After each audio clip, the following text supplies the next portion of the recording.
नमस्कार दोस्तों, doctor Puneet Sisodia YouTube channel पर आपका स्वागत है। जैसा कि खरीफ का मौसम चल रहा है, हमारे अधिकतर किसान भाई मक्का की बुवाई करेंगे। आज की इस वीडियो में मैं आपको बताऊंगा कि पुराने तौर तरीकों को छोड़कर कुछ इन वैज्ञानिक तरीकों से मक्का की बुवाई व उसकी देखरेख कैसे करें ताकि मक्के की बम्पर पैदावार आपको मिल सके। तो चलिए शुरू करते हैं। मक्का की खेती हम हरे चारे, अनाज व भुट्टो के लिए करते हैं। मक्का की खेती के लिए बलुई दोमट या दोमट मिट्टी सबसे अच्छी रहती है, जिसमें जल निकास की उपयुक्त व्यवस्था हो। मक्का की बुवाई के लिए उत्तम समय 10 जून से लेकर 25 जून तक होता है।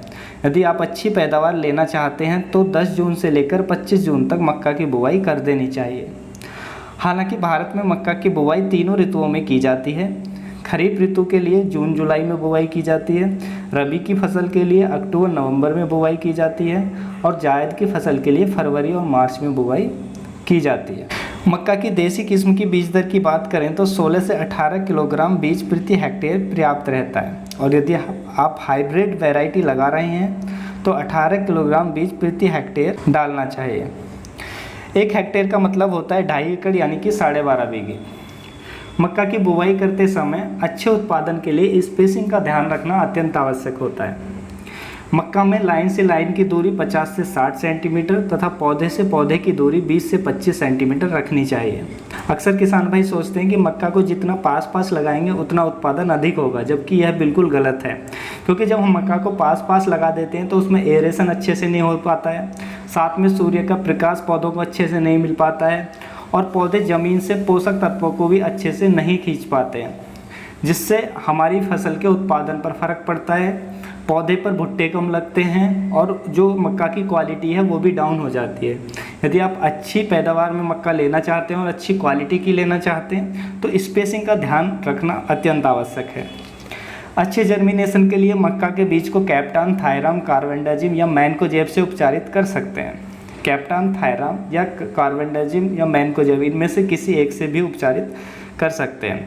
जो किसान भाई ऑर्गेनिक खेती करते हैं वो बीजों को ट्राइकोडर्मा या वेस्ट डिकम्पोजर या गौ कृपामृत में से किसी एक से उपचारित कर सकते हैं। मक्का की अच्छी पैदावार के लिए खेत की तैयारी के समय 10 टन गोबर की खाद व 25 किलोग्राम प्रति हेक्टेयर जिंक सल्फेट को मिट्टी में मिलाना अच्छा रहता है। इससे उत्पादन में इजाफा होता है।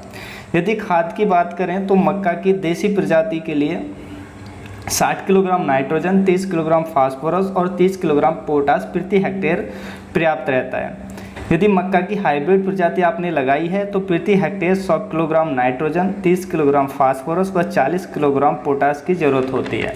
यदि खाद डालने के समय की बात करें तो नाइट्रोजन की आधी मात्रा, फास्फोरस व पोटास की पूरी मात्रा खेत में अंतिम जुताई के समय डालकर मिला देनी चाहिए। नाइट्रोजन की बाकी बची मात्रा को फसल में कल्ले फूटते समय पौधे की जड़ों के पास डालना चाहिए। मक्का में यदि कीटों की रोकथाम की बात करें तो भुट्टों में सूंडी लग जाती है, जिससे भुट्टा खराब हो जाता है। तो इसके लिए यदि आप रासायनिक खेती करते हैं तो आप प्रोफेनोफोस का यूज कर सकते हैं। इसी तरह रस चूसक कीटों के लिए आप कोई भी सिस्टेमिक इंसेक्टिसाइड जैसे इमिडाक्लोप्रिड, जो कॉन्फिडोर के नाम से आता है, उसका भी आप स्प्रे कर सकते हैं। और फंगस से आने वाले रोगों की रोकथाम के लिए आप बावेस्टिन या रिडोमिल का स्प्रे फसलों पर कर सकते हैं। यदि आप ऑर्गेनिक खेती करते हैं तो आप नीम ऑयल का स्प्रे कर सकते हैं। नीम ऑयल फसलों के लिए काफ़ी अच्छा रहता है, सारे कीटों को कंट्रोल करता है, साथ में फंगस से आने वाले रोगों की रोकथाम करता है। तो ये सबसे अच्छा इंसेक्टिसाइड है। आप मार्केट से ना लेकर आप इसको घर पर भी तैयार कर सकते हैं।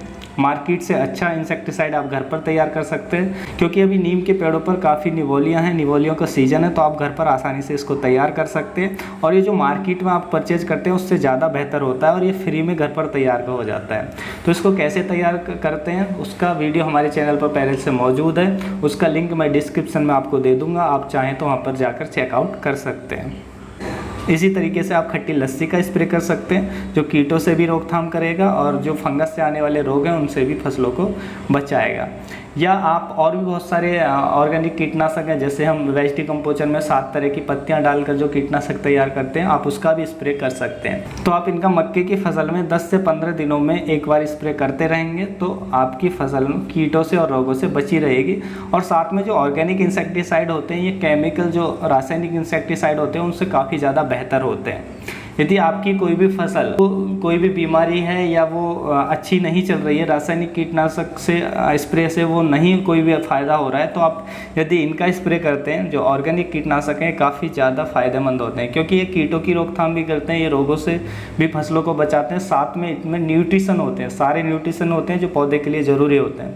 तो ये टॉनिक का काम भी करते हैं, जिससे हमारी फसल, कोई भी फसल हो उसमें उत्पादन में बढ़ोतरी होती है, क्वालिटी में अच्छी होती है, साथ में हमारी ये भूमि में सुधार करते हैं और हमारे लिए बिल्कुल सेफ होते हैं। तो ये काफ़ी बेहतर इंसेक्टिसाइड है। लेकिन हमारा जो विश्वास होता है, ज़्यादातर केमिकल जो इंसेक्टिसाइड है, रासायनिक इंसेक्टिसाइड है, उन पर ज़्यादा भरोसा करते हैं, क्योंकि उन पर जो बड़ी बड़ी कंपनियां उन पर वो ऐड पर पैसा खर्च करती हैं, उनका एडवर्टाइजमेंट करती हैं। लेकिन जो ऑर्गेनिक है, इनका एडवर्टाइजमेंट कोई नहीं करता है, क्योंकि यदि कंपनियाँ इनका ऑर्गेनिक का एडवर्टाइजमेंट करेंगी तो उनके जो धंधे हैं वो ख़त्म हो जाएंगे।